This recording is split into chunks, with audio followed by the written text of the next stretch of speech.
Hello, everyone, and welcome back to another episode of the Data Room. I'm the host, Jacob, and today we are joined by a very special guest. This is Hallie Middlebrooks. I found out about her on LinkedIn, actually. She kind of reached out to me, and Hallie, we'll pass it off to you to tell the audience a little bit more about yourself. Sure. I actually found you because I watched your podcast, believe it or not. I saw Oh, you wow. posted something and I was going through the alumni books, I think, the alumni channel in LinkedIn. I'm really big on the alumni stuff. So, hi. At Rice, I was known as Hallie Stolman. Sid Rich, class of 92.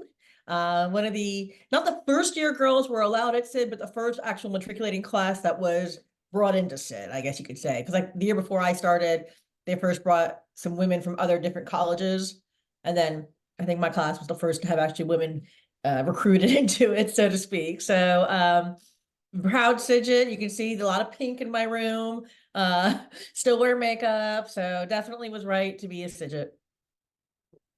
Awesome, awesome. Well, my first question that I like to start off all the viewers with is just why did you agree to come on the podcast? Um, I think because I want to show that women can succeed in data, that this is a really good place for smart women to be, and that you didn't have to major in comp sci or data science to get here. At least I didn't. But I've been in the IT field for 30 years, and it was because I was so creative and curious when I was at Rice. I studied so many different little things. I was able to kind of migrate into what I found out was my place, which is enterprise software. Awesome. Yeah, I'm actually doing an internship in enterprise software this summer at a company called PitchBook. I saw on your LinkedIn you have some past experience as an account executive. I think that's definitely somewhere that I might end up one day. And I also, like you, come from a non-technical background. I'm majoring in business right now. Let's kind of put everything in context. You mentioned your career and kind of software and data science. Can you give the audience just a little kind of brief, what was your trajectory throughout your career and kind of where are you right now? Well, my trajectory originally before I went to Rice was very different than where it is now. I wanted to be a rocket scientist. Okay, And awesome. I think a lot of people had the experience I had, that we were like the best and the brightest of our high school. And then we got to Rice and we were just kind of in the middle of the pack. And you know, I ended up not making it as a SE major at Rice. I ended up an academic with a degree in sociology and another one in behavioral science, which means I studied people. And I had a lot of fun at Rice doing that, but it didn't really set me up for a career. Um, I didn't know what I wanted to be when I grew up. And so um, getting into software, I did a couple jobs out of college that don't really matter. I got my first software job in 2 years after graduating, and I was working in a product that was written in COBOL. I know you're probably too young to remember COBOL, but green screens, mainframe stuff. And it was stuff I was familiar with from work I had done at Rice and done with my boyfriend who went to University of Houston and majored in MIS. So I knew what a green screen was and how to work on it.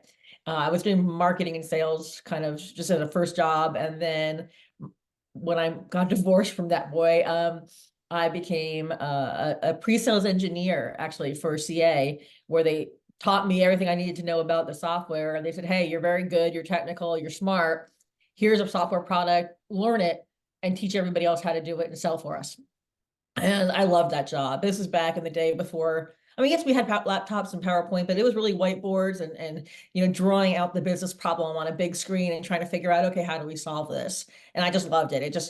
It made sense to me that this is a great way to spend my life. And I did pre-sales engineering for about a year. And the way I explain it to everyone who understands is that I was such a good coder, they put me in sales, which means I was terrible, just awful. I mean, I understand the conceptualization of it. I'm still fantastic at the big picture. I am a person who can tell you, yes, my software can help you accomplish your goals, but I am never going to be the person to sit down and do the minutia of how we do that. I'm just way too ADD. And that was part of my problem at Rice and with nuclear physics for that matter. It's just, yeah, just ADD out the wazoo. But I love what I do. I've been working with some of the biggest companies in the world to help solve their challenges. And these are challenges that, shh, sorry, dogs. These are challenges that are business challenges, but they have a technological solution. And some kind of that intersection between understanding business and understanding technology And it's a unique place to be. So I love it. Awesome, awesome. Well, I think it's great timing that I'm talking to you as I'm kind of gearing up for my summer internship. Yeah. Let's kind of start the conversation with software sales. I mean, what are maybe do you have any like interesting stories or big Oh yeah. takeaways that you've had from your career in software sales? Takeaways, it's a hard industry. It's a lot of work, but it's very, very financially rewarding if you do it right. Good stories, I have lots of good stories. I have stories of horrible bosses that taught me things I will never put up with now, but I put up with when I was younger. Um, I had my first manager when I was in sales, liked to tell me that my skirts were too long and that he liked having women who worked for him, but I was the only one who didn't have a boob job, and I really should take that into consideration. And so, it's still a boys' industry in a lot of ways, but on the flip side, I was my favorite story to tell back when I was a pre-sale. So I was 25, 26. I was young. Um, I had a call on a Friday from a sales rep who managed Walmart, a little tiny company called Walmart. And he needed me to be in Bentonville Monday for a big, big meeting. This would be the largest sale of the product I represented ever, commercial sale. So uh, my company said, yeah, of course we're going to get her there by Monday. And this is back way before 9/11. And so they got me a flight and a developer, also a core product developer. And they flew us from Tampa to St. Louis to Fayetteville. And then we had to drive from Fayetteville to Bentonville because it was long before Bentonville had an airport or any real infrastructure at all. And the flight, we get to Tampa, and this is why you have to have a good sense of humor in the real world. We get to the airport in Tampa, and there's a long line of people. And I'm saying, oh no, this is not supposed to be like that at the gate. And so I kind of asked the gate agent, I'm like, is this for the flight to St. Louis? He said, yeah, we had some weather and then a plane change. So we're in a smaller plane. We have to reallocate the seats to everybody. And this is all manual back then before computer systems were that good, at least. And depending on how much you paid for your ticket, they find you a seat. They had different classes of seats. Well, we'd paid a full price, last minute prices for our tickets. So we'd paid, I don't know, $1,200 or something like that for a coach seat from Tampa to eventually Fayetteville. And because of that, they put me and my developer friend into first class. And I am, true to my rice roots.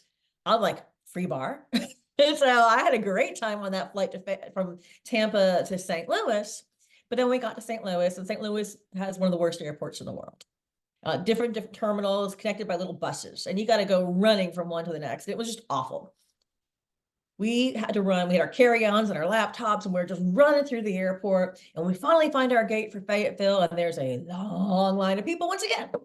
And so I kind of cut the line a little bit again and said, I'm not trying to cut. I need to ask, is this for the flight to Fayetteville? And the gate agent looked at me and he was so sad. And he's like, yeah, you've heard about the weather. It's been going on all day. Every flight's been canceled. We might have a flight going out late this evening. Get in line, depending on the price you paid for your ticket. We'll see if we can get you on that flight. So we get in line. And my developer friend, her name was Anuja, she says to me, what are we going to do if we don't get on the flight? We've got to be at Walmart in 15, 16 hours. And it's several hours away to drive. I said, no, don't worry about it. We'll just rent a car and we'll drive. And she said, no, we can't do that. And I said, why? And she said, well, I'm not 25 years old yet. And hers only rents to 25 and over. And you're visibly intoxicated. And I'm like, point. So we were kind of standing there in line, panicking. And up walked a man. He's smaller than I am, shorter than I am. I'm 5'3". So he was short. And he's wearing a powder blue colored suit. And he is cussing a blue streak about the flight not being available. This is the one time a year he's taken commercial. And look what he gets for it. I'm not going to repeat the words he used, but they were very, very profanity laced. And he said, he was so mad. He goes, I'm going to just call my corporate jet. And he turned, and I saw on his lapel a little silver pin in the shape of a chicken. And I said to the news, I said, that's the CEO of Tyson Foods. And I yelled out, because of course, no fear when you're a little bit drunk. Hey, Mr. Tyson, you want to make some friends? And he turned, he looked at me, goes, yeah, you're cute. Come on, you got a phone? This is back before cell phones were real active. So I gave him my cell phone. He called his corporate jet. He ended up taking us to dinner, at which point I elbowed the girl I'm with. I'm like, order chicken because we're with the CEO of Tyson Foods. We got to ride on his corporate jet. They had a car, like a Range Rover waiting for us at the airport. They took us to get a rental car to get us to our hotel. It was probably like midnight when we got to the hotel. It was rainy and cold. This is like February. And the only room they had left available for me was a smoking room, and the heater didn't work. And I called the front desk. It's a Motel 6 on the side of the highway. This is the only thing that existed back then. And they suggested I sleep on the floor of the shower, of the bathroom with the shower turned on. So the shower could create some humidity and heat. And that's exactly what I did. So the couple hours of sleep I got, we're sleeping on the bathroom floor with a nasty cover from this horrible hotel. And we show up the next morning right on time for this meeting, only to find out that the gentleman we were supposed to meet with, the customer, his mother got sick and he flew home to see her in Tampa, Florida, where we had started. So that's my favorite story to tell. I hitchhiked a ride on a corporate jet. And Quite the adventure. so, I don't think a guy could have done that. That was definitely something that I could do as a young, then, attractive female. That helped a lot. Yeah. Yeah, alcohol Well, helped too. so on that note, I'm in a class right now called Power and Influence, and something that we've been talking about is it's a kind of a characteristic of powerful individuals to just not be afraid to ask for things. And like the example that we did in our class was like General Patton and some other of his friends were out on a boat on some lake, and one of them made a comment like, wouldn't it be fun if we had water skis? And they didn't have water skis, so they just boated over to like a dock. Patton saw a little kid standing on the dock and said, "Kid, go get us some water skis." And like he actually got it, and no normal person probably would ever think to even do that. But great leaders sometimes just have to go out and get whatever they need for themselves and their team. So is this the story? Like, obviously, I think it's kind of a similarity there. Like, you just asking something that Yeah, would be you never know way where out of the you're. ordinary. Yeah, I So, mean, I never really thought that he was going to take us with him, but he did, and it was awesome, And the girl I was with had a camera, so I actually have photographs proving the whole thing. And the funniest thing was after we couldn't have our meeting at Walmart, I had to go back to the airport to go home, and I was getting phone calls from all the executive team of the company I was working for saying, wait, you were on the plane with Don Tyson and he gave you his home phone number? I'm like, yeah. He invited me out to the lake house with him and his wife. They're like, can we go? I'm like, no, we didn't invite you. so do you think that experience has emboldened you to ask for maybe not Absolutely. the exact same thing, but so do you think that kind of just being willing to ask, even if it seems unconventional, has played a role in your success? Absolutely. I mean, it's, you got to be a little bit out of the box, a little unconventional. I mean, anybody who went to Rice probably is already a little bit out of the box to begin with, depending on what you put in your box in your application. But I've never been afraid of anything, it just, well, no, I'm afraid of heights. I'll give you that. I'm afraid of Yeah. heights and I don't really like cockroaches, which was really problematic when I lived off campus. But, Houston roaches and the flying ones. Ooh. But it was, I've always been bold. I've always been brassy. I've always been willing to speak my mind or ask for things, which, um, has worked for me very well.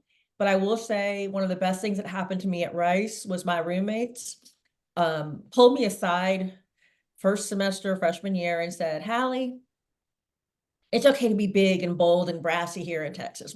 We can deal with that. But we got to do something about the way you speak, because in Texas, we don't talk, we speak. And I was from New York and I talked like this when I moved to Texas. And my roommates were like, no, you can't talk anymore. Your mother doesn't call. You need to learn how to speak the right way. So I think I have a kind of a neutral accent. Sometimes it varies depending upon who I'm speaking with, but losing my New York accent was another good thing that came from Rice. Yeah, well, so I guess what advice then would you have for someone? I mean, it sounds like you're pretty naturally charismatic and willing to just ask for things, and maybe you're a little intoxicated in that specific story. But in general, that's a lesson you've taken with you, right? What advice would you have for someone that's maybe a little bit more shy and it's uncomfortable for them to just kind of be bold and ask for daring things like that? You have to think about my attitude is always like, if I don't ask, the answer is going to be no. The worst thing they can say is no. But if I don't ask, it's already a no. So what's the point? Why be afraid? It's be bold, be willing to be assertive. Don't be aggressive. Nobody wants a pushy person. Nobody wants, a bully. But to be friendly and ask for what you think you deserve or earned or want. Again, the worst they can say is no, and then you're no worse off. Yeah, that absolutely, that's very true. I definitely agree with that. And it kind of in a similar vein, I always think, I don't know, I'd love to hear your thoughts on this. Like, it's always better to ask for forgiveness than permission. Absolutely. And people, especially when you're in sales, as long as the sales are coming, the money's coming, they're going to give you the permission after the fact. Oh, okay. As long as it wasn't illegal or unethical, you're fine. I'm also very big on ethics, and honor. Having gone to Rice, one of the reasons I chose Rice was the honor system. Um, I, you can't succeed in business by cutting corners or faking it. People will see through you. So it's a matter of you have to have the ethics, and you have to have uh, the perspective that your reputation is the one thing you're taking with you throughout your career. And if you treat people correctly, they remember. If you treat people poorly, the word spreads. And I am known, and I have a customer who was laughing and telling my bosses on a call that he knows no matter what happens, I won't bullshit him. If the software I'm representing that year isn't something that's going to actually work and solve his problems, even we've been friends for a long, long time, I'm not going to call him. I'm not going to try to sell him something that's not going to work for him and his environment. And that level of trust is something that you have to cultivate. And once you've cultivated that, it's really easy to lose it. So you have to always have yourself and say, "Oh, okay, I'm always going to tell the truth. I'm always going to be doing what's right for my customers, even if it doesn't get me a paycheck this month that I would like. I'd rather postpone the sale and make it the right reasons to do the business versus push something down somebody's throat." Right. And so you kind of led me into a question, which is so since you're a salesperson, like one of the most typical questions in sales that people will do is like the sell me this pen. And you already mentioned you don't want to sell something to your customer that they don't need. So if No. you were presented with that sell me this pen question, kind of as a seasoned sales expert, how would you approach that question? I've been trained in something called MEDIC, and MEDIC is a way of quantifying a sales process. You have to have measurable reasons to buy something, and even something this simple, you have to have a reason to buy it. So if there's not a reason to buy it, if there's not consequences for not buying it, if there's not um, an impact it's going to make in your world, it's not going to do you any good. If you don't need to write something down today, tomorrow, you're not going to buy a pen. But if you've got a need, then it's like, okay, well, let's talk about what you really need and determine, is it a pen that you need? Because it may not be. It might be a crayon. It might be a pencil. It might be a number 2 pencil or a number 10 pencil, depending on the color you try to shade it in. I don't know. Um, for me, a typical pen, this one came from Jennifer Lewis. I have no idea who she is. But it's a pen. I picked it up somewhere. I liked it because it had a stylus button on the back end. So to me, that was useful because as you see, I've got this on my hand. I've got, so much I can do with 1.5 hands. So having a stylus was helpful. So that'd be a question I would ask, is what are you trying to do? Or what are you trying to accomplish? Why would buying a pen make a difference for you today? And, there's not a compelling reason to buy something. Somebody's not going to buy, but they're also going to buy based on emotion, and they're going to buy based on trust. And they're going to look for somebody who's knowledgeable and passionate about what they're doing. If you're not passionate, if you don't know your stuff, nobody cares. If you show up and you're just like, well, it's blue, it'll draw, it'll write. Nobody cares. But I'm like, oh my God, this is the coolest pen ever because it's got this stylus thing. And with my hand, I need to have something like that. And do you have problems getting the little tiny buttons on your phone sometimes? And this is awesome, and I like to play certain games, and they have little tiny buttons you have to hit, like I don't know about like Candy Crush. It's much easier to do it this way. And there's reasons to buy it, but I don't push things on people. I like to talk to them like it's more about asking the right questions. Why are you looking at pens in the first place? You Yeah, know, awesome. Well, I mean, from that response, it's clear like you're an expert. It's awesome to hear that. Thank So you. that kind of leads into my next question about sales, which is I think a lot of people, whenever they're kind of thinking about what salespeople do, a lot of it is just like product mastery and kind of slick talking. But as I've gotten to understand a little bit more about it and talk to more people in the field, you hit the word trust earlier. I've heard from some people that building that trust is the number one most important thing. I guess in your mind, kind of what are the different aspects of a sale and how would you kind of like relatively weight them? And I'm sure not every sale is exactly the same, but like for example, if there's three categories like trust, slick talking, and product knowledge, like where did those kind of fall relative to each other? I don't believe in slick talking. I don't think people want to be slick talked to. Yeah, people talk about sales and then say, oh, well, he couldn't do anything else. He went into sales, car salesman, insurance salesman, whatever. But it's not that. Sales is a craft. Sales is as much about building rapport and trust and understanding the environment of what's going on, not just the bits and bytes, speeds and feeds of the product you sell. And people who know the speeds and feeds are great, but they're not great salespeople. A real salesperson is going to ask the questions to understand what the motivations are for this person. What's the personal win for the person buying this, whether it's a pen or a software product? There's got to be a reason why they're doing it. If they don't have a personal stake in the success of a software project, for example, then they don't care.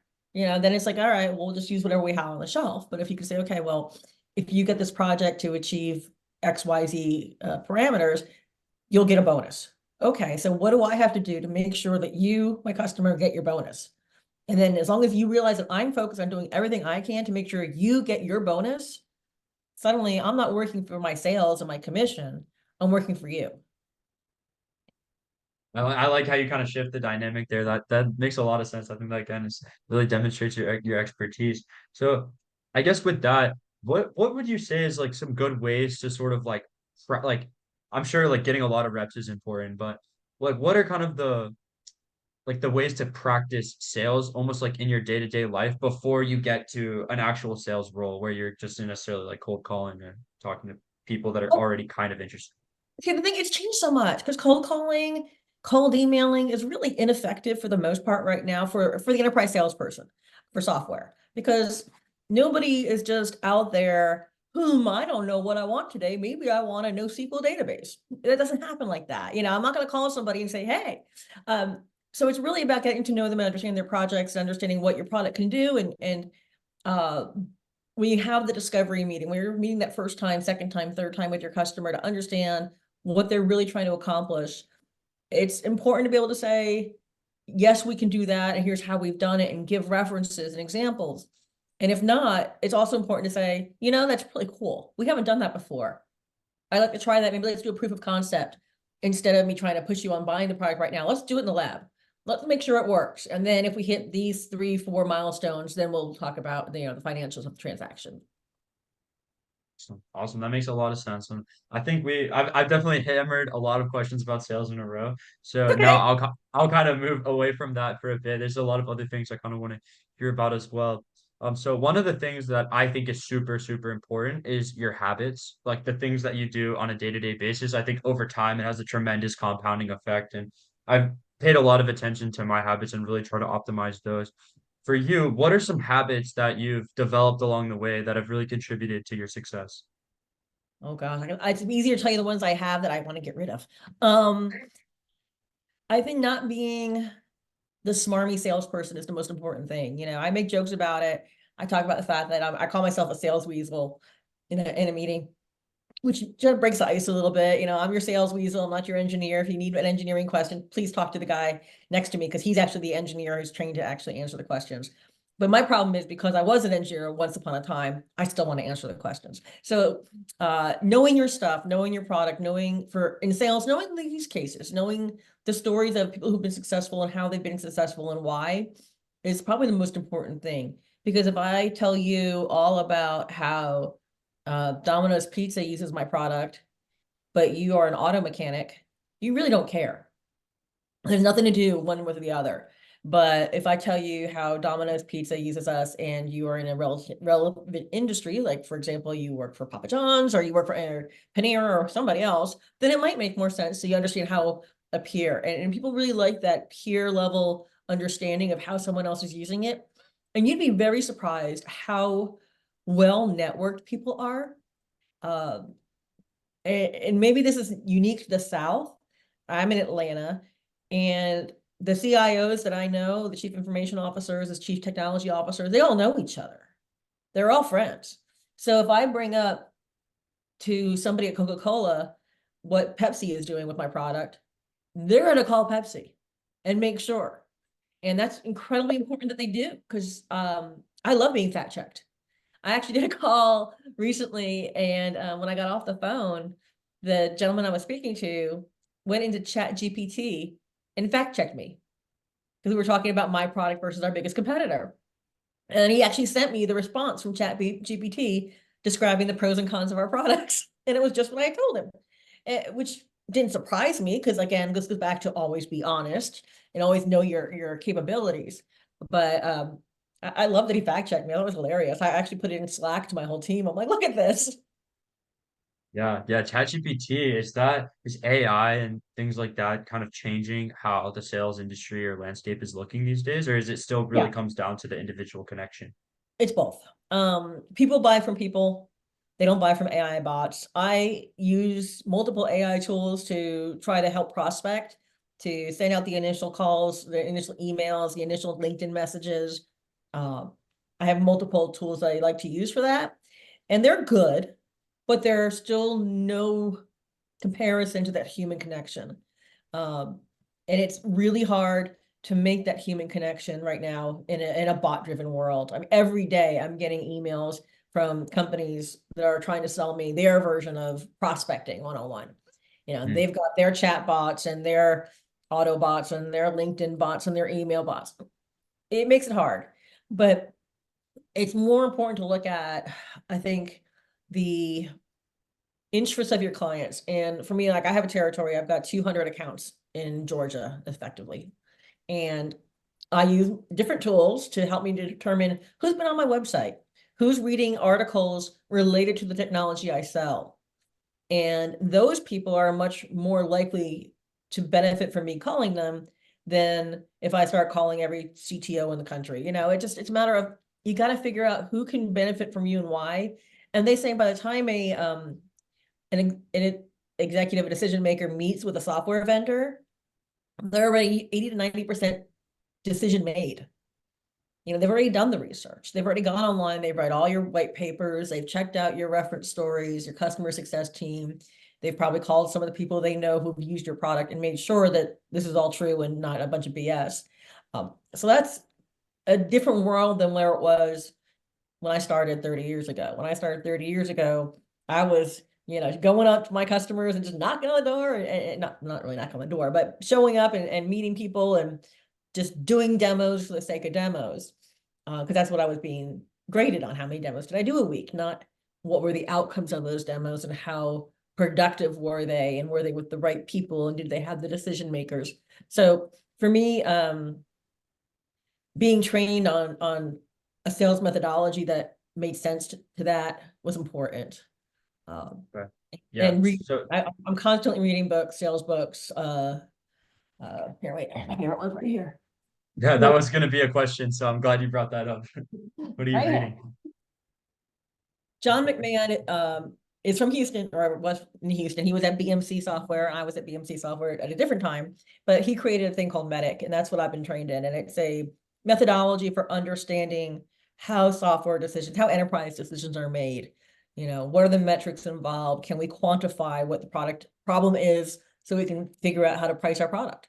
You know, it's Yeah. one thing to sell software. Software is kind of, ethereal. There's nothing concrete to hold in your hand anymore. It's not like I can even send you a CD or a tape. It's, you're going to download it as a service. Um, so it's got to be priced appropriately for the problem. And, Yeah. now most software is priced on a consumption basis, which makes sense. The more you use, the more it's going to cost. But you got to make sure that the price point's correct, and you got to make sure that you're solving for the right problem. Because if you're going to solve $100,000 problem with $1 million worth of software, you're not getting anywhere. You're not going to be a very friendly person. But if it's the reverse, if it's $1 million problem with $100,000 worth of software, okay, you can get attention. Right. Well, a lot of great points there. I mean, I really appreciate the book recommendation. I was going to ask you anyway, so it's perfect that you brought it up, and I'll He's got definitely multiple. read This that. is his newest one, or maybe not his newest anymore. It's the newest one I've read. It's right now I'm reading a different one. I'm reading Grit. That's another really good book Okay. by Angela Awesome. Duckworth. Sounds good. I'll add it to I have like a running reading list of all the podcast guest recommendations, so I'll get there eventually. We've kind of talked about how the sales landscape's evolved with AI, and you said it kind of makes prospecting and filtering down easier, but of course it still comes down to that human connection to actually make the close. Absolutely. So that's kind of technology and the landscape. How have you specifically changed throughout your career? Oh goodness. For me, learning the medic environment, learning the methodology was critical, painful, and the most important thing I probably learned professionally.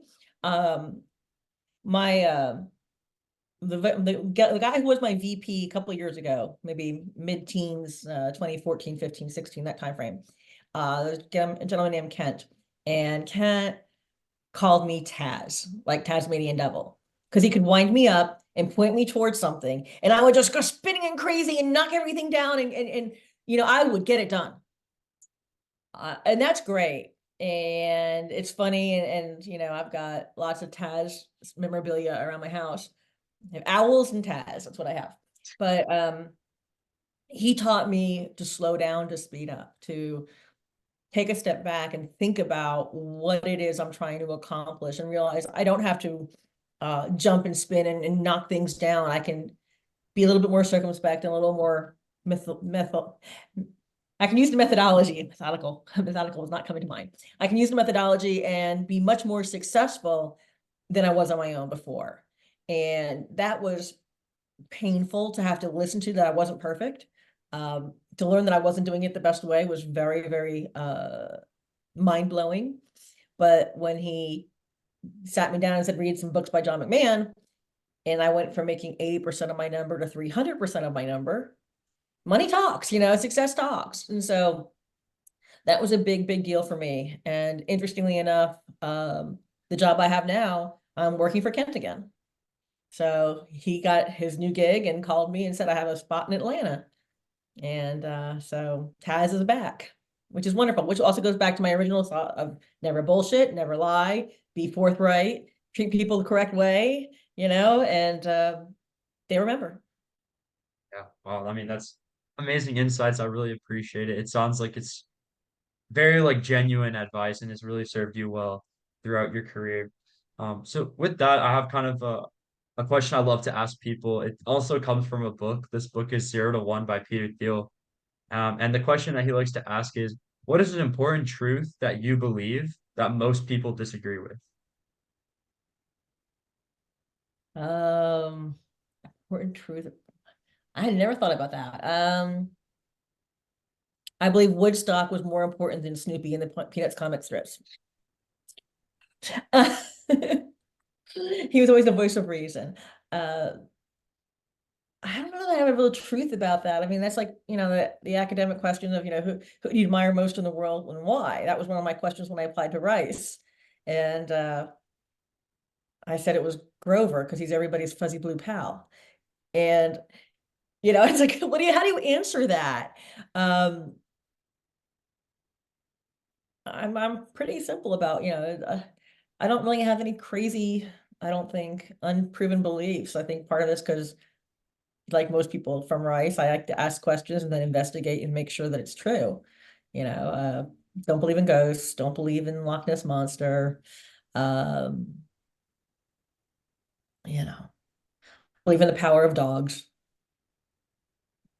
All right, that's fair enough. I think this question really what it's kind of getting at is, what contrarian view do you hold? I, And I really don't have, I mean, I'm very skeptical of a lot of things. And that's probably from growing up in New York City. You grow up very skeptical and very, very hardened to the world. You have to prove things to me. I don't take things at face value very often. Uh, but on the flip side, I also trust people more than I probably should. So I think people are still good at heart. There are exceptions to the rule, but I think that if you can be honest and genuine in your interaction, you'll get a lot further than anybody with slick talking and buzzwords. It's great. You've got 20 different SAT words. Congratulations. But that is not going to get you very far in the real world. You've got to understand your people, and you got to have genuine interest. If you're just kind of superficial, especially in enterprise, people see right through you. So Well, so as we're kind of approaching the end of the podcast, are there any other questions maybe that you expected me to ask or that you're hoping to answer? no, not expecting you to ask. It's always interesting, to see what's going on. And I'm so excited you have an internship. We love our interns. We put them through hell. But I did an internship when I was at Rice. I did mine in PR, which was a lot of fun. I had a great time doing it, but I made no money and discovered that PR agents make no money, and that was not where I wanted to be in my life. Uh, Studying business at Rice, good idea. I took a couple of, back when I was there, it was managerial studies. It wasn't even called business, it was Manastud. Yeah. I took some Manastud classes. My least favorite class at Rice, the only one I had to drop because I couldn't pass it, was accounting. Uh, Which is strange. I got my MBA this year, and yeah, accounting still is my weakness. I mean, obviously I passed my MBA, but that class took a little extra effort for me. And it's funny, somebody who can do vector calculus can't keep their checkbook, but I can't do yeah. calculus anymore. I used to be able to, but not anymore. But I mean, it's just one of the things where um, I've forgotten so much more than I realize sometimes. But the people are the more important thing anyway. Right. But yeah, I would say for accounting specifically, I'm in one accounting class right now, and the professor always says accounting is a language. It's you're prone to forget it if you don't keep up with it. And also you kind of really have to just keep at it and like continuously try and kind of push the boundaries of your knowledge and fail and continue, pick yourself back up, that type of thing, as opposed to, a math question. It's more of like there's just a right answer, there's a way to do it. It's a little bit more straightforward at times. And I would also say kind of the reason why I took the business major. I mean, I knew like my goal has always been to start my own company, but I think the route to that through the business major makes a lot of sense because I think finance and accounting are really kind of how the world works. Like businesses really drive the world. Like a lot of our lives are not necessarily controlled by business, but very heavily influenced by businesses. And I think just understanding kind of the finance and accounting, it's almost like the scoreboard of these various businesses. And so I just think it's good to speak that language and to be able to understand kind of relatively like where are these companies at. Like just one example is a lot of people know Disney, maybe not as many people know Nvidia, but in one day Nvidia stock went up more than the entire market cap of Disney. And Yeah, it's just like in almost like a relative power basis, like Nvidia is just way absolutely. up there, right? Absolutely. And NVIDIA should be, because they're actually innovating versus rehashing old stories and trying to go woke. Um, I guess my little politics there. I think you have to follow the money in anything. The reality is money, finances is what drives business. Businesses are not nonprofit, they are for profit. And even if they are saying that they are interested in the environment or DEI or any of the stuff they're espousing online as being their corporate mission statement, their mission statement is still to stay in business, to make money for the shareholders. So understanding the foundation, understanding as a salesperson for a software company, when I go to kickoff, I go in my sales kickoff next week. We're a publicly traded company. So our CEO is going to get up there and talk about our earnings and talk about our EBITDA and talk about all the things that are important to the CEO of the company. And understanding what he's talking about is not just important for me to be able to have a conversation with him, but these are the things that CEOs of my other companies are talking about, the customers are talking about, and being able to understand what's important at the C level and how that trickles down. So I sell a database right now. Not the most exciting thing in the world. It's a different kind of database. It's very AI friendly, blah, blah, blah. But if I walked into a CEO's office and said, hey, buy my NoSQL database, they're going to throw me out. But if I walk in there and say, hey, I have a product that we used at this other company really well, and we're able to create a business process for them that saved them 15 hours a week of manual labor and provided better, accurate analytics for their inventory. And we were able to save them $20 million on a $1 million investment. That's going to have their attention, you Absolutely. know. And honestly, the one thing I'll tell you that's different now than it was, you asked me what was different now versus 30 years ago when I started. I started software in the mid 90s, before the Y2K bubble, before the dot-com burst, all that. And back then, IT departments had budget for exploring top technologies. They could buy stuff just because it was cool. Now pretty much every IT department, the CIO, CTO have to report to the CFO. And if you can't produce a CFO friendly reason for why you're positioning your product, you don't have a sale. Yeah, no, actually what you said right there is super insightful into the sales industry. Like it basically it all comes down to the numbers. Can you Yes. produce more value by buying the software? And I mean that's obviously how businesses are going to think anyways, but I think it really takes out a lot of the like gimmicks and kind of slick talking and stuff like that. It really just comes down to the numbers. Can you demonstrate this product will enhance whatever metric they're trying to hit Yeah, for less than it? the slick talking when I was in the 90s, I remember one company I was working for where and they just got bought not long ago, a company called Citrix, and we would send a remote controlled car, really cool looking one, to the chief information officer of our customers. But we wouldn't include the remote control. To get the remote control, they'd have to take the meeting. And a lot of them took the meeting so they could get the remote control, but they didn't care about our product. They didn't do business with us after.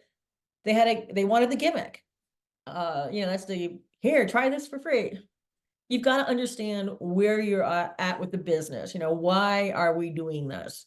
Um, we are doing this either to make money, reduce risk, speed productivity, which is still making money. I mean, these are things that people buy to make money or reduce risk. Those are the two things that really, really cause people to say, okay, I will invest. So I guess with that, we're almost out of time. So I'm gonna go to kind of my final two questions that I ask every guest. It's what the first one is, what do you want to tell me directly? And then the other one is, what do you want to tell the viewers? What do I tell you? I think you're very personable. I think you'll do fantastic in the enterprise software business if you decide to go into it. It's a great way to learn a lot. And even if you want to become an entrepreneur and start your own business, it's really good to get your feet wet working for somebody else for a couple of years to understand what to do and what not to do. Like the manager I had that told me to get a boob job. Yeah, you don't do that now. There's a lot of rules out there for HR that you have to learn, and going to work for a big corporation where they put you through a good new hire training program is always helpful, especially fresh out of college. So that's a Awesome. great idea. Appreciate it. Yeah, it's a great way to do it. And there's some really great software companies based if you want to stay in Houston. I can certainly help get you into BMC. So there you go. I did Okay. BMC. When I was there working for Kent, I was #1 in the world for sales. So great friends there, great Not bad. yeah, not bad. So when he called me and said, come work for me again, I was like, yeah, yeah, yeah, yeah.